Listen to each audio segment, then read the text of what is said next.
Our author is Vishwaguruji, which in my opinion looks like a young Santa, doesn't he? Very happy. He is the guru of this great being named Paramahans Swami Mahadhavananda, whom is photographed here. He looks like a blissful Mr. Potato Head. Let's learn about him. Paramahans Swami Mahadhavananda was the spiritual successor of Sri Mahaprabhuji, which we read about last time. And in his homeland of India and throughout the whole world was revered by his disciples of yoga in daily life as their spiritual grandmaster and is lovingly called Holy Guruji. Paramahans Swami Mahadhavananda lived at Sri Mahaprabhuji's side for more than 20 years and wrote down his satsangs, his spiritual assemblies, and bhajans, devotional songs. We must be thankful to him that Sri Mahaprabhuji's wonderful songs, his guru songs, and enlightening words have been preserved. He was also the author of the biographies of Sri Mahaprabhuji and his guru's guru, which is Sri Dev Puriji, that appear under the title of Lila Amrut, which was referenced often throughout this book as well. He describes the function of an ashram and the duty of a swami, of a monastery and a monk in the Hindu tradition as the ashram of a swami is a type of hospital, and the swami is the doctor who treats the diseases of passion, anger, acquisitiveness, greed, hate, jealousy, worries, and complexities. The ashram is a school for the spirit, and the swami is the teacher. They teach human dharma, righteous duty, spiritual realization, and knowledge of the self. The ashram is a spiritual court of justice, and the swami is the judge. They assess the truth and untruth in the life of each person who comes to them. They see the law of karma clearly and indicate the path by which one is able to escape from the prison of life and death. The ashram is not an ordinary place. It is a center of spiritual liberation. It is a great mistake that most people consider the science of spirituality of lesser value than medical or technical achievements, for in reality, it is more important by far. The spiritual doctor opens the inner eye so that one can see God. They open the inner ears so that God's voice can be heard. They bestow strong arms and legs to our faith so that it is capable of climbing to the summit of supreme consciousness. They cure many diseases of the soul and sometimes also the body that no one else is able to heal. The spiritual engineer levels the road that connects the individual with the cosmic self. They erect the bridge of truth across the broad river of ignorance. With inspiring words, the Swami can raise the minds of humanity and enable them to fly to God. With their spiritual powers, they are able to see past, present, and future and travel to any part of the universe. How beautiful. Inspired by the grace and divine mercy of his master, Paramahans Swami Mahadhavananda tried to help people wherever he could. He also involved himself in social work and was committed to the preservation of the ethical values of Vedic culture and religion, known in Sanskrit as the Sanatana Dharma. He spread the message of Sri Mahaprabhuji throughout the whole of India and worked for the well-being of the entire world through prayer and meditation. And on the 31st of October, that's Halloween, 2003, Paramahans Sri Swami Mahadhavananda attained Mahasamadhi, where he left his body and became one with the cosmos. He was laid to rest at Om Vishwadeep Gurukul Maheshwarananda Ashram in the village of Jadan, the Pali district, according to the Sannyasin tradition of renunciants.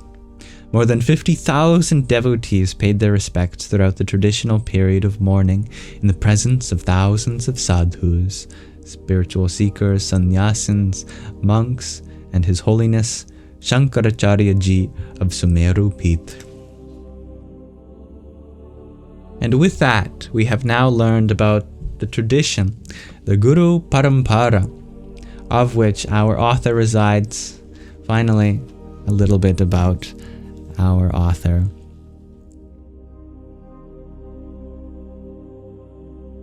Vishwaguru Mahamandaleshwar Paramhans Swami Maheshwarananda. He is the successor of, as we just spoke of, Paramahans Swami Mahadhavananda Ji.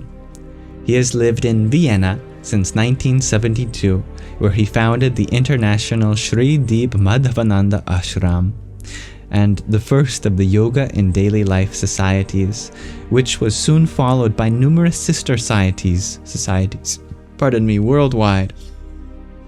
Under Swamiji's leadership, there are now hundreds of yoga groups in Western and Central Europe, the United States of America, Canada, Australia, New Zealand, South Africa, and India. Swamiji does not limit himself to teaching only yoga. Wherever he goes, he teaches people to understand and love themselves and others, and helps them to realize the sense and purpose of their life. His message is understanding, respect, and tolerance between nations, cultures, and religions, non-violence, protection of nature and the environment, and a vegetarian lifestyle.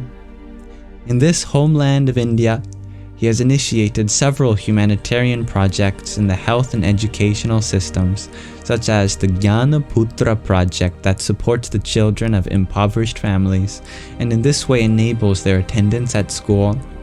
Current projects are the construction of hospitals and schools for girls in inadequately provisioned rural areas, as well as the building and establishment of a university for Ayurveda, which is the holistic school of health surrounding the Vedas, naturopathy, and yoga. Swamiji has been and is still being recognized and acknowledged worldwide by statesmen, scientists, doctors, and dignitaries from different religions, and for his decades of committed humanitarian and spiritual work, and also his unceasing efforts for the health and welfare of human beings and nature, for the protection of the environment and world peace. For his service to the science of yoga and the promotion of physical, mental, social, and spiritual health for humans, he has been awarded the honorary titles of Doctor of Yoga and Professor of the Spiritual Science of Yoga. In 1999, Swamiji was ordained as Mahamandaleshwar of Mahanirvani Akhar order, and is therefore one of the highest dignitaries in the Hindu order of Swamis. The teachings of Paramahans Swami Maheshwarananda are based on the clear and pure message of Sri Mahaprabhuji.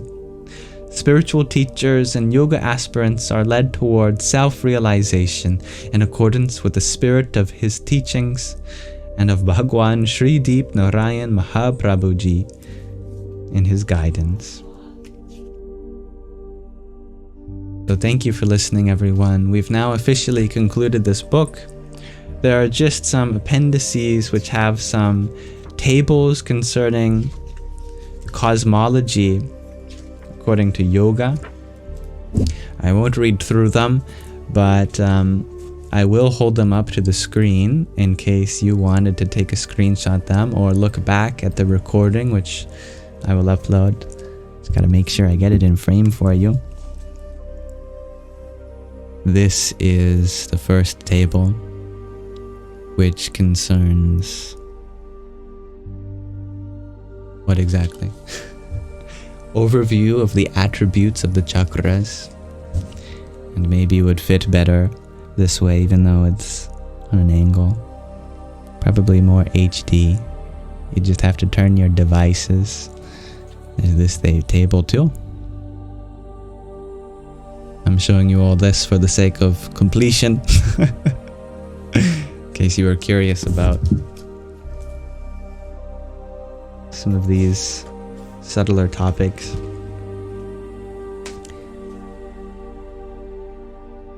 Their table here.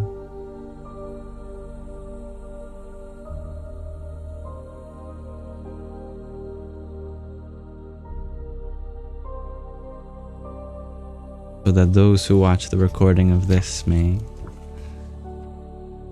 find it of use.